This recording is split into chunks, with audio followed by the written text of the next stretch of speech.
Thank you, Mr. Speaker, and through you to the members. I rise today to recognize and express my immense gratitude to you, Mr. Speaker, and to the gentleman from the North End for your continued leadership and commitment to protecting reproductive health care in the Commonwealth.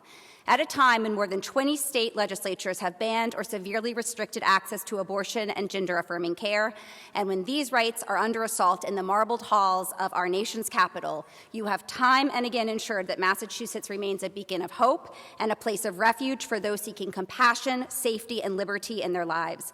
The bill before us today is a testament to your ongoing prioritization of this issue. As you stated, it has been 2 years since the Supreme Court's draconian decision to overturn Roe v. Wade.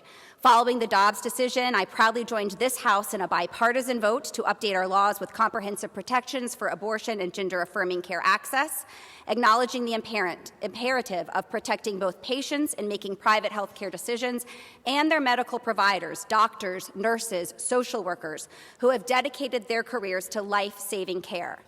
Our timely vote that day was regrettably prescient. Today, more than 1 in 3 women of reproductive age lives in a state that has enacted an abortion ban at 6 weeks of pregnancy or less.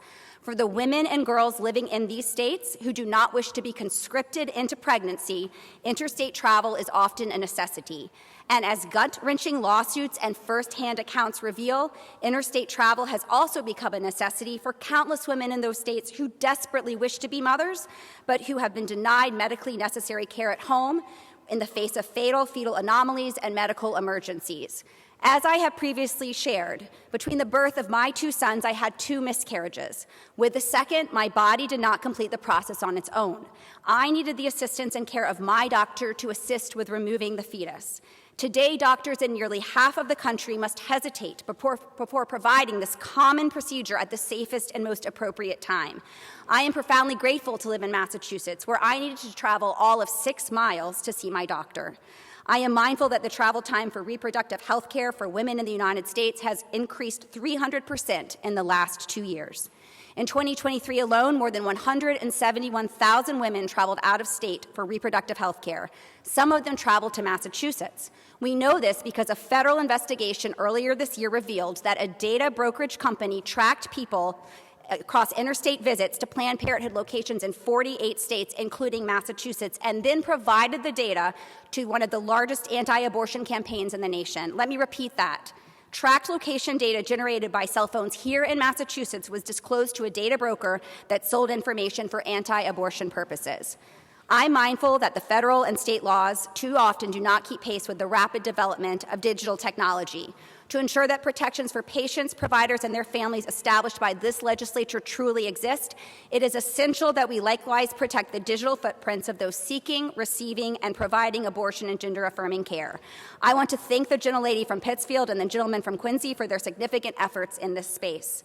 I am grateful that the bill before us today recognizes the essential need to preserve digital privacy at locations providing this care. This is absolutely necessary extension of the legislature's work in recent years. We must shield location data from the anti-care politicians, prosecutors, and vigilantes who wish to track, harass, and pursue legal action against those seeking or providing care. I look forward to the ongoing attention on the need to shield location data more broadly so that our daily movements cannot be collected and monetized by the highest bidder. For those disproportionately vulnerable to danger, like domestic violence survivors, religious minorities, and law enforcement and judicial personnel, and also for all residents in the Commonwealth. If each one of us is to continue to be a protagonist in our own lives, if our children are to be the heroes of their own lives, we must ensure that our laws assert and protect the right to individual digital privacy so that we continue to write our narratives with autonomy.